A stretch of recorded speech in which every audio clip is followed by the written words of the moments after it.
कहानी शुरू होती है भविष्य के शहर लागोस नाइजीरिया से, जहां हम एक लड़की टोला से मिलते हैं। टोला के पिता टुंडे इन दिनों बहुत चिंतित हैं क्योंकि शहर में बच्चों के अपहरण की घटनाएं बढ़ती जा रही हैं। वो सोच रहे हैं कि जब वो अपनी बेटी के साथ न हो तब उसकी सुरक्षा कैसे सुनिश्चित करें। टुंडे एक वैज्ञानिक हैं। उन्होंने ऐसे रोबोट बनाए हैं जो टोला को कपड़े पहनाने और घर के कामों में मदद करते हैं। क्योंकि टुंडे खुद बहुत व्यस्त रहते हैं, आज टोला का जन्मदिन है और वह पार्टी के लिए स्नैक्स तैयार कर रही है। इसी दौरान अंकल जी, एक नया ड्राइवर जिसे टुंडे ने हाल ही में नौकरी पर रखा है, अपने बॉस की नई खरीदी हुई कार को टेस्ट करने निकलता है। अंकल जी तब चौंक जाता है जब उसे कार का दरवाजा छूने की भी जरूरत नहीं पड़ती, वो खुद ब खुद खुल जाता है। इस युग की तकनीक इतनी उन्नत हो चुकी है कि कई गाड़ियों में अब स्टीयरिंग व्हील भी नहीं होता, बस एक बटन दबाए और गाड़ी आपको सीधे मंजिल तक पहुंचा देती है। लेकिन दिक्कत यह है कि अंकल जी को अभी तक ये समझ नहीं आया कि कौन सा बटन दबाना है। अंकल जी की योजना है कि वो एयरपोर्ट जाकर अपने बॉस टुंडे को रिसीव करेंगे, लेकिन टोला उनसे जिद करती है कि वो भी साथ चलेगी ताकि अपने पापा को सरप्राइज दे सके। शुरुआत में वो मना कर देता है, लेकिन फिर अपने मालिक की बेटी की बात टाल नहीं पाता। रास्ते में उन्हें ट्रैफिक जाम में फंसना पड़ता है, लेकिन अंकल जी परेशान नहीं होते।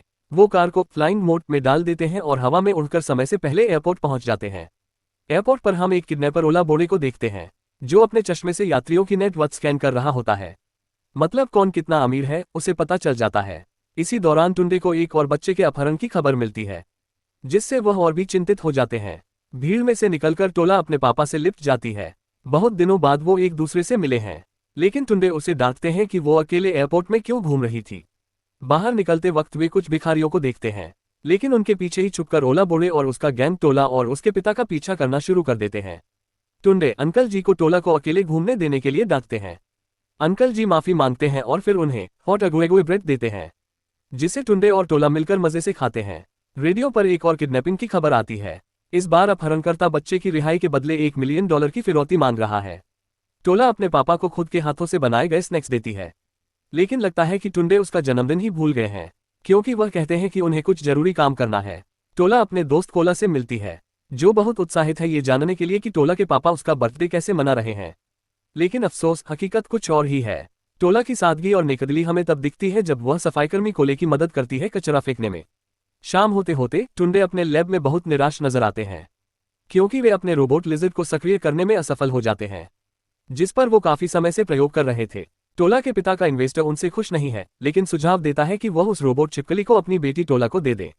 उसे लगता है कि जब भी टोला किसी खतरे में होगी तो उस रोबोट छिपकली में उन्होंने जो शक्तियां डाली हैं वो अपने आप एक्टिव हो सकती हैं।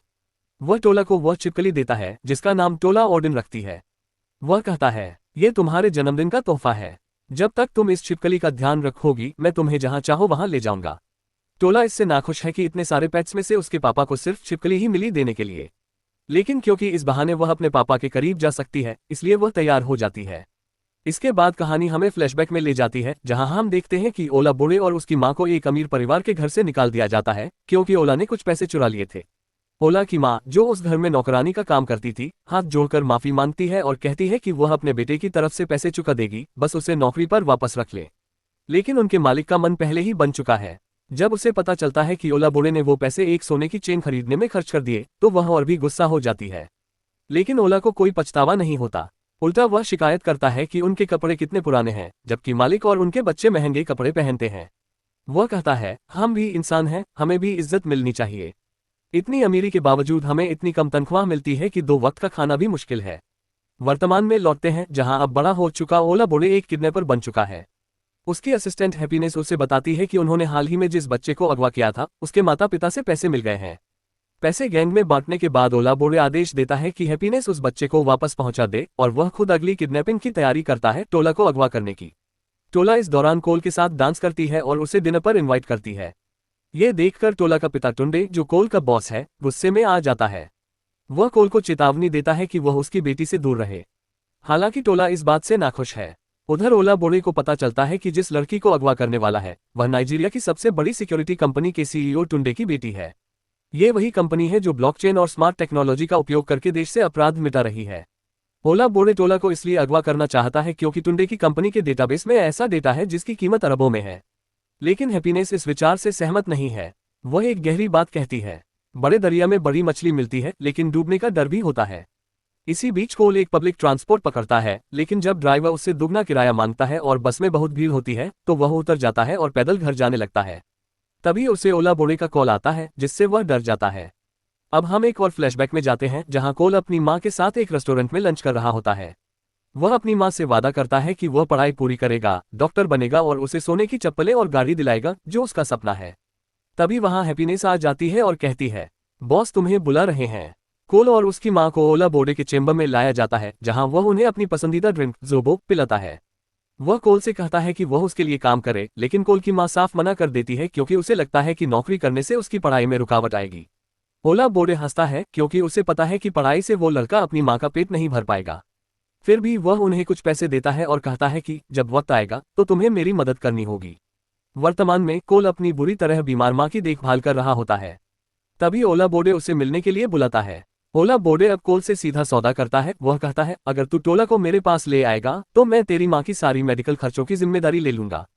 लेकिन अगर वह ऐसा नहीं करता तो उसे अब तक दिए गए सारे पैसे इसी महीने के अंत तक वापस करने होंगे, जो कोल के लिए बिल्कुल नामुमकिन है। टोला अपने चाचा अंकल जी से झूठ बोलती है कि उसके पिता ने उसे शहर घूमने की इजाजत दे दी है। फिर कोल उसे लागोस के बाजार ले जाता है, जो टोला को बहुत ही रोमांचक लगता है। कोल उसे वहां चीजें खरीदने का तरीका सिखाता है और वे साथ मिलकर लोकल खाना खाते हैं, जो टोला को बहुत पसंद आता है। वहां टोला सड़क पर कुछ भूखे बच्चों को देखती है और अपना खाना और पानी उन्हें दे देती है। बाजार घूमते हुए जब दोनों एक पुल पार कर रहे होते हैं, तभी एक अजनबी आदमी सामने आ जाता है और कोल से कहता है, हमारी मुलाकात की जगह ये नहीं थी। वह ओला बोडे का गुर्गा होता है, जो टोला को अगवा करने की कोशिश करता है। कोल तुरंत टोला से कहता है, भागो, और खुद उस आदमी से भिड़ जाता है। इसी दौरान टोला को खतरे में देखकर रोबोट छिपकली उसे बचाने के लिए दौड़ पड़ती है, लेकिन दुर्भाग्य से उसका बैटरी खत्म हो जाता है। टुंडे यानी टोला का पिता को इसका अलर्ट मिलता है और तभी उसे एहसास होता है कि उसकी बेटी बिना बताए घर से बाहर निकल गई है। इसके बाद कहानी हमें एक और फ्लैशबैक में ले जाती है, इस बार सिर्फ टुंडे के बारे में। वो कभी जिगुनले नामक एक छोटे गांव का गरीब लड़का हुआ करता था, लेकिन उस दिन वह बेहद खुश था क्योंकि उसे एक बड़ी कंपनी में इंटरव्यू के लिए बुलाया गया था। रास्ते में वह चियोमा से ब्रेड खरीदता है और तभी मोबाइल देखकर समझता है कि वह इंटरव्यू के लिए लेट हो गया है। पर उसने पहले ही अपने पैरों में एक मैकेनिज्म फिट कर रखा था, जिससे वो तेज दौड़ सकता था। टुंडे ग्रीनवुड टेक कंपनी पहुंचता है और वहां के सीईओ को अपनी काबिलियत बताता है। ये कंपनी टेक्नोलॉजी के जरिए दुनिया बदलने का सपना देखती है। टुंडे अपने बनाए कुछ खास गैजेट्स दिखाता है, जिससे सीईओ बहुत प्रभावित होता है और उसे नौकरी दे देता है। फिर हम वापस वर्तमान में आते हैं, जहां टुंडे अपने कंप्यूटर से अपनी बेटी को ट्रैक करता है और उसे पता चलता है कि टोला को अगवा कर लिया गया है। ओला बोडे एक रोबोटिक मास्क के जरिए टुंडे के सामने आता है और धमकी देता है कि अगर उसने $50 मिलियन नहीं दिए तो वह अपनी बेटी को दोबारा कभी नहीं देख पाएगा। टाइम लिमिट है सिर्फ 2 घंटे। इधर हैप्पीनेस टोला को ओला बोडे के पास ले जाती है। ओला बोडे हैरान रह जाता है कि एक अमीर घर की लड़की उसे इतनी इज्जत दे रही है, ये आम बात नहीं होती। वहीं दूसरी ओर कोल भागकर अंकल जी के पास पहुंचता है और उन्हें सारी सच्चाई बताता है। अंकल जी बहुत दुखी होते हैं और कहते हैं, मुझे कभी तुम पर भरोसा नहीं करना चाहिए था। अब मेरी नौकरी भी खतरे में पड़ गई है। टुंडे अपनी बेटी टोला को ढूंढने निकलता है, लेकिन कोल उससे विनती करता है कि पहले उसकी मां को बचाने में उसकी मदद करे। ओला बोडे कोल पर गुस्सा है क्योंकि वह अपने गुर्गों को टोला को ले जाने से रोक रहा था। अब वे लोग कोल की मां के पीछे पड़ गए हैं। टुंडे अपनी मां को अंकल जी के साथ एक सुरक्षित जगह भेज देता है और खुद अकेले टोला की तलाश में निकल पड़ता है। रास्ते में टुंडे एक पुराने दोस्त से मिलता है जो अब पुलिस फोर्स में है। वह उससे मदद मांगता है, लेकिन वह इनकार कर देता है। वजह यह है कि टुंडे पिछले 30 सालों से अमीर बनने के बाद उनसे कोई रिश्ता नहीं रखा और अपने वादे के मुताबिक अपने गांव की मदद भी नहीं की। अब टुंडे के पास कोई चारा नहीं बचता और वह अपहरणकर्ता द्वारा बताई गई जगह पर अपनी बेटी को छुड़ाने के लिए पैसा लेकर निकल जाता है। इस बीच ओला बोडे, जो एक रोबोटिक मास्क पहनकर छिपा है, उसे पहले से पता चल जाता है कि टुंडे पुलिस से मिल चुका है, जो उसकी पहली शर्त का उल्लंघन है। वह फिरौती की रकम को 50 मिलियन से बढ़ाकर 250 मिलियन कर देता है। टुंडे को गुस्सा आ जाता है और वह तुरंत अपने रोबोट छिपकली के स्थान का पता लगाकर वहां पहुंच जाता है। दूसरी ओर कोल ओला बोडे के गुर्गों से छिप रहा होता है। एक गुर्गा जिसका नाम संडे है उसे ढूंढ लेता है और पकड़ने की कोशिश करता है, लेकिन तभी पीछे से एक रहस्यमयी ताकत उसे जोर से मारती है। ये कोई और नहीं बल्कि वही रोबोट छिपकली है जो अब कोल की मदद करने आई है। वह संडे को हवा में उछालकर फेंक देती है और हैरानी की बात यह है कि वह बोल भी सकती है। छिपकली कोल से टोला के बारे में पूछती है, लेकिन कोल को कुछ पता नहीं होता।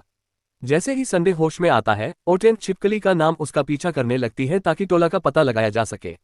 संडे टैक्सी में बैठकर भागता है, लेकिन उसे नहीं पता होता कि ओटेन भी उसी टैक्सी में घुस चुकी है।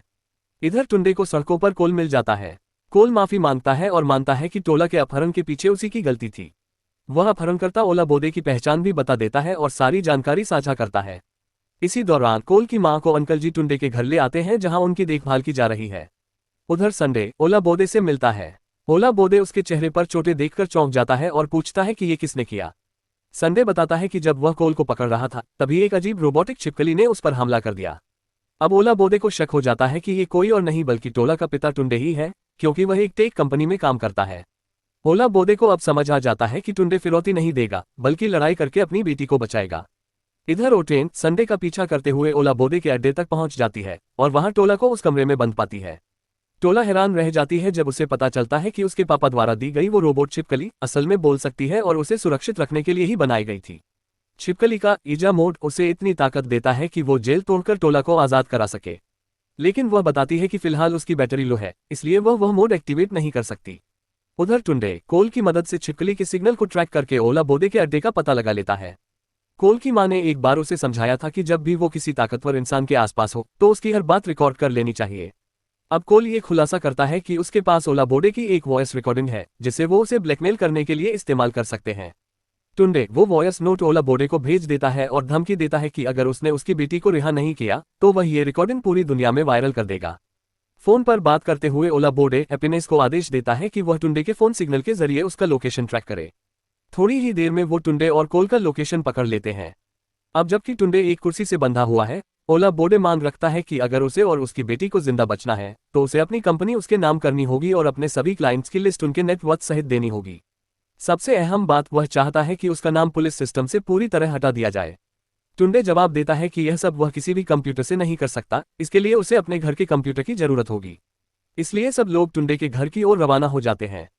टुंडे हाउस में लगे कैमरे से अंकल जी ओला बोडे और उसके गुर्गों को आते हुए देख लेते हैं और कोल की मां को लेकर छुप जाते हैं। जैसे ही ओला बोडे टुंडे के महल जैसे घर में घुसता है वह उसकी भव्यता देखकर चकित रह जाता है। वह उसे ताने मारता है कि उसने ऐश की जिंदगी जी जबकि उसके दोस्त सड़कों पर भूखे प्यासे मरते रहे। कोल और टोला को एक कमरे में बंद कर दिया जाता है जहां दो गुंडे उनकी निगरानी कर रहे होते हैं। खुद को बचाने के लिए कोल एक योजना बनाता है। रोबोटिक लिजर्ड को चार्ज करना होगा ताकि वो इजेमा के पास जाकर ओला बोडे को खत्म कर सके। लेकिन लिजर्ड को चार्ज करने के लिए उन्हें किसी पावर सोर्स की जरूरत है और वह टुंडे के रूम में ही है।